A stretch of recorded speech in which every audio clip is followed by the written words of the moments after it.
The topics and opinions expressed in the following show are solely those of the hosts and their guests and not those of W4CY Radio, its employees, or affiliates. We make no recommendations or endorsements for radio show programs, services, or products mentioned on air or on our web. No liability, explicit or implied, shall be extended to W4CY Radio or its employees or affiliates. Any questions or comments should be directed to those show hosts. Thank you for choosing W4CY Radio. Welcome to the Ask the Expert show on W4CY Radio and Talk4 TV, where we bring you educational information from top local experts in the fields of legal, health, financial, and home improvement. Now sit back and listen to experts in family law, association law, hearing loss, business brokers, home care, along with many other topics. Now here are your hosts, Steve-O and Sophia. Hey, good afternoon, Dallas. Fort Worth, welcome to another Ask the Expert show where for the last 16 years, can you believe that? 16 years we've been bringing you the top experts in their field, and some of them have actually been with us for 10, 12, 13 years. It's amazing. Hey, we've got a great show for you this afternoon. One of our favorite shows. This is the last Wednesday of the month at 4:25 Central Time. And you know what that means. Dr. Gamboa. Good afternoon, Dr. Gamboa. Hey, Steve. How are you? I'm doing great. I got a kind of a surprise for you today. Oh, my gosh. Tell me. So you have got the greatest website. Oh, and I was spending time going through it. And there's so many things that your practice does that people don't even know about. So I'm going to walk you through your practice and you're going to explain to everybody, because there's things on here that I have no idea how they work. And you do so many things because your specialty is functional medicine, correct? Yeah, well, I'm trained as a family medicine, but yes, I've been doing hormones, and I like to treat the patients as a functional medicine doctor because we treat and go for the root of the cause, and we don't just treat the symptoms, so that's what we try to do. Well, listen, I am so glad that we have you, and the only down part about the show is people call me and they go, her practice is closed, but it will be opening. I promise you. Hopefully this year, huh? Yes, and if there's any I guess nurse practitioner bilingual that speaks Spanish and that can it's looking for a job or it's newly grad, that we will love to have them or interview them and see if they will be a great fit for our practice and if they like us as well. Yes. That's why I need some help to provide more care to the patients also, and so that's what I'm trying to look for, and hopefully we're going to find the right one. Yes, the right one. So listen, I have 3 emails from listeners that tell us how much they enjoy your show, but they want to know which one of the skinny injections that you like best. That is a very tricky question. So because honestly, I like all of them because they work in one way or another. And honestly, the important thing is to see which one the patient is going to tolerate.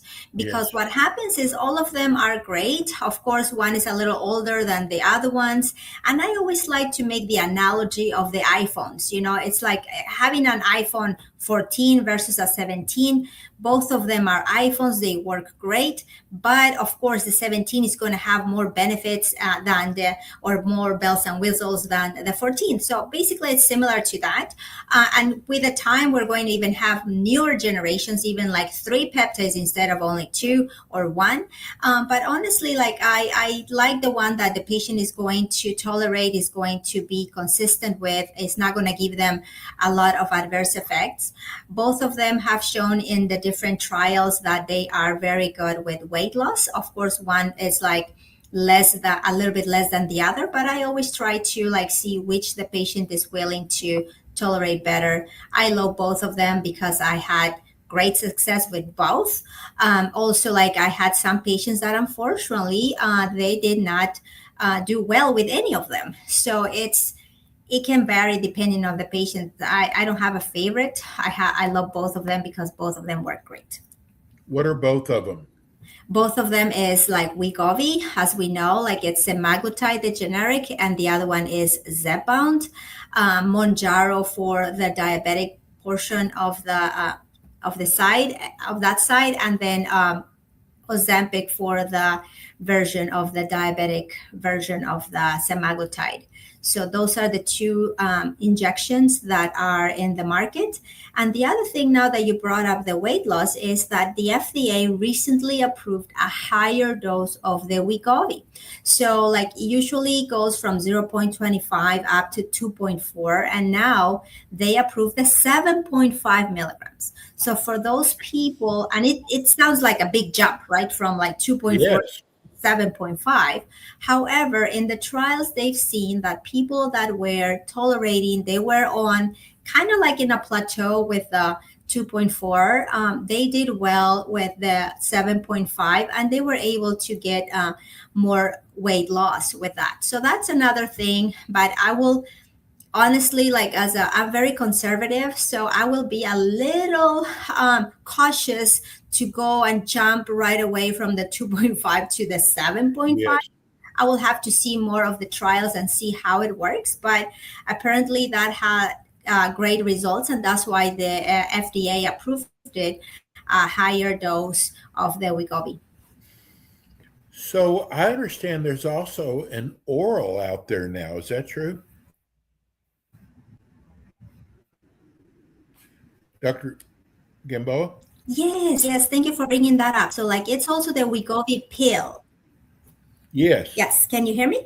It's like I was saying that, yes, there is the Wegovy pill for the oral version of it. And it comes in different doses. It's 1.5, then it's 4, then it comes up to like 9, and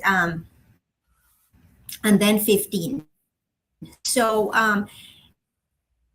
Does it this work one as is well? currently like working well with the patients, and for those like any injections, then we have the option of the pill. Okay. So that's a good option. Okay. So I'm going to get to the wellness part of your practice. You talk So about like it chronic. works pretty good, like it depends, of course, on how the patient is going to be consistent with taking the pill every day. Yes. But so far, like it's similar to whenever like we had it's called Ribelsis for the diabetic part of it. I had Mhm. great success with a lot of patients taking the pill, but so it's just depending on the patient how good they are at taking it at the same time and being like consistent it daily. Okay. So I want to talk about the wellness of your practice. You talk about chronic disease, acute disease, women's health, and preventative care. Um, Tell me about acute disease. What does that actually mean? So all the acute things, Steve, are whenever you get a cold, whenever you have like a urinary tract infection, whenever you develop some vaginal discharge. So like, or you have like pain in your belly that was not there like 3 days ago, like, or something that happened rapidly. Acute means that it happened suddenly, it just happened. So versus chronic, that it's been there for some time. Usually we call chronic whenever it's greater than 3 months. And that's whenever you have your chronic disease, for example, your heartburn, you've been having that for some time, or constipation. So those kind of things are, of course, like chronic diseases like high blood pressure, cholesterol, and all this. And that's what we also do in our practice, like we do a lot of prevention because we want to prevent from the patient having, let's say, pre-diabetes into diabetes, like, or if they're having some like elevation on their cholesterol, we don't want it to become an issue later on and develop plaques of cholesterol that are going to cause more problems. So like we try to prevent patients from developing chronic diseases. And that's what we I think that's nowadays like where the trend is going. Finally, we're looking into prevention more than, hey, there's a pill for this, like we try to prevent that. And I wish a lot of insurance companies will acknowledge this and will finally like recognize the obesity as a chronic disease, because whenever they do this, then that's whenever they're going to start covering more consistently the weight loss. What areas of women's health do you cover? So thank you for asking this. So like the women's health that we do is mostly like prevention, also like pap smears. We also like do like birth control for the it's called Nexplanon, that you put it on the arm, that it's a long acting birth control, and that lasts 3 years, and it's pretty good. It's only one type of hormone. Then we do all the yearly annual exams, like to check for like prevention of like the mammograms.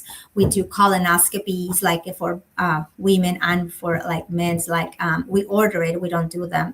But just to mention you, like March is the awareness month for colon cancer screening. So whoever is listening, please ask your doctors to go ahead and have you tested. If you are 45 or older, go ahead and get tested. It's so important. And is this disease, like if you get the cancer, like if it's in very early stages, then it's very curable, because like we remove that portion, or we give you like the treatment, and then it's mostly like done, like so. But we have to look for it. We have to screen for it. Then I also do like hormones, as you know, like, and that's part of the wellness, and also like the quality of life for female.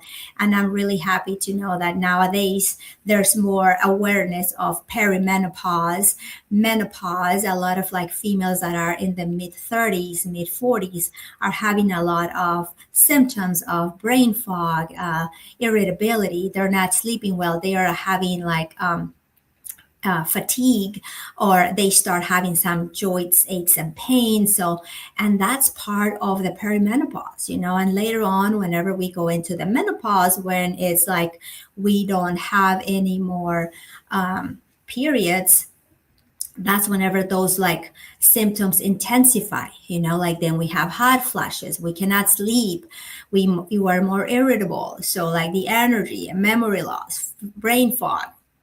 So all this, that it's so important for females. And nowadays we understand that we can help each other with the hormones. Like before we were thinking, oh, hormones are bad. But honestly, like there's so much of like body of evidence showing that the contrary, all the benefits for the hormones, even like now, like the FDA removed the black box warning for the vaginal estrogen, and that is showing that it doesn't cause cancer, it doesn't cause or increase your risk for heart attacks or strokes, and it saves lives, because it's going to prevent your mom, your grandma to have like recurrent urinary tract infections. That is going to save their life, because they can develop sepsis, and that could be fatal. So that's how like a simple thing as a vaginal estrogen can we just got a save you. text from Carol in Grapevine. She said, I love your show. 4 of my girlfriends always get together just to listen to your show. Thank you. I want to know about hormones. Are topicals better, or are there other areas that are better to treat hormones? I've been using a topical and it doesn't seem to work. Well, thank you for bringing that up, Carol. Like, so it's, again, there's so many modalities, but honestly, like the ones that we have to use is the one that, number one, is the patient is going to be compliant with it. You're not going to forget a dose. You're not going to forget to put it. But also, like, remember, like topicals, in some people, they can absorb well. Remember, your skin is a barrier, it's protecting us. So like a lot of the times it may go well, it get absorbed, or sometimes it doesn't absorb as we would like it. So like probably in hormones, like honestly, like and I do different things. You can also try the patches. If you're not looking into, like, the best thing would be like the pellets, because pellets, honestly, even though they're not FDA approved, but it's been in the with us like since the 1940s, but they're not FDA approved. However, they absorb very well. They give you very steady state levels of hormones, like you can achieve similar to those with patches. The patches are twice a week or once a week. But you always have to also pair that with if you're on estrogen, you have to do it progesterone. And also don't forget about our good old testosterone. Guys are not the only ones who have testosterone. Females also, we need testosterone. I mean, we need 3 hormones, females: estrogen, testosterone, and progesterone. So testosterone, we always have to be more conservative for females, because we don't want to increase too much, like the hair growth, but we want the good benefits. We want to, like, the mental acuity, we want the energy, we want all the help for our bones along with the estrogen. So we want all the benefits from it. And also, like, testosterone helps and estrogen help with the visceral fat. So, and the muscle mass, so make sure that you always have those 3, but look into, discuss with your physician which would be the best for you. If one method is not helping, let's try another one. I know you use the pellets on your patients. I got to tell you, I have 4 friends that are on the pellets, and they swear by them. Their energy level is so much higher. They feel better. They feel more energized. They love the pellets. Yeah, it's like whenever it's dosed appropriately, whenever we're not going to too supraphysiologic levels, like whenever we're only on physiologic levels, we are optimizing your hormones, they work great. Because the same thing with the vitamins, too much hormone is not good, because like it can make you more irritable. It's not good. It can increase your risk for having what we call like secondary erythrocytosis. This means that too much testosterone can stimulate your bone marrow and make too many like red blood cells. And that's mostly in men because of the quantity of like testosterone that we use. But we don't see this in women, but we always have to think about it. We have to think about all the possible side effects that the excess of the hormones also can provide. So we cannot do too much of a good thing. Okay, moving over to weight loss, which is another area you specialize in. What is metabolic reset? Oh, thank you for bringing that up, Steve. So metabolic reset is some that we understand it as all of our bodies have, like, think it as a gadget. It's a gadget that is going to measure the amount of fatty tissue that you have. For example, one person, like, probably their metabolic set point is at 200 pounds. Another one is going to be at 150. So ideally, and in the best of the worlds, whenever we're trying to lose weight, we want to lose weight with the aim of trying to reset that metabolic set point. So if a patient was at 200 and we lose weight, we want to reset it, and for your body to be like, hey, now my new set point is at 150 and not 200. So I don't have to fight you back to bring back what I was before, like to recover all that weight to go back to the 200. So that's the metabolic reset. So ideally, we want that to happen, but sometimes because of genetic factors and many other factors that are out of our control, we cannot reset that. So that's why the obesity is a chronic disease, and we have to do some kind of maintenance, some kind of weight loss medication for a long period of time. So that's what happens also whenever you stop abruptly any kind of like weight loss medication, or even after like bariatric surgery. A lot of the times, if even with the bariatric surgery, you were not able to reset that metabolic set point, guess what's going to happen? It's going to happen the metabolic adaptation, where your body is going to try to recover everything that it lost. So your hunger hormone is going to go up, your satiety is going to go down. So everything with the aim and purpose of recovering the weight. You, you can tell what an important topic this is. I'm getting all these texts in. This is from Rainy in North Dallas. So I love your show. What are your feelings on weighing yourself every day?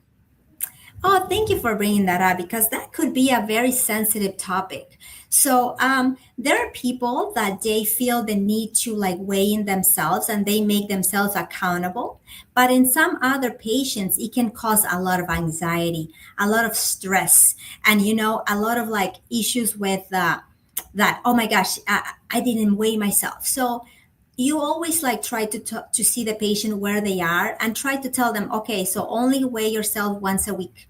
Or there are other patients that they don't want to weigh themselves. As long as you are following what you're supposed to, you're doing like you're eating healthy, you're increasing your protein intake, you are doing your resistant exercises or some kind of like physical activity, then I would say don't weigh yourself every day. I don't recommend it all the time. There are patients that they feel better if they do it, but there are patients that it doesn't go well with them. It increases their anxiety. So I would say like however you feel about it, I don't recommend it. Like it's better if you just either weigh yourself once a week if you need to, but it's better if you just like take that out of your mind and do it like maybe once a month or whenever you come to see me. I always have like them like weigh themselves and then I have a better gauge of like with the same scale. I'm like weighing you all the time. And I guess finally, what is Evolvex?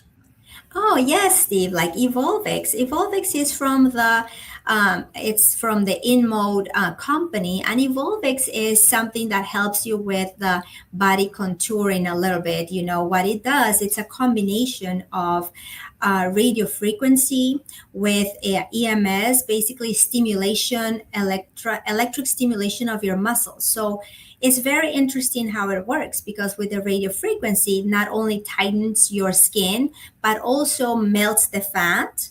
And at the same time is tightening your muscles. So it's great for like your abdominal area or for your back, like your inner thighs. So whenever you're losing weight, you need a little bit of help for those problem areas. So then that's whenever we use this like equipment to help us and help our patients also feel better and look better. So that's what it does. It's like a three things in one that helps like tone and melt the fat and also like tighten your skin in one treatment.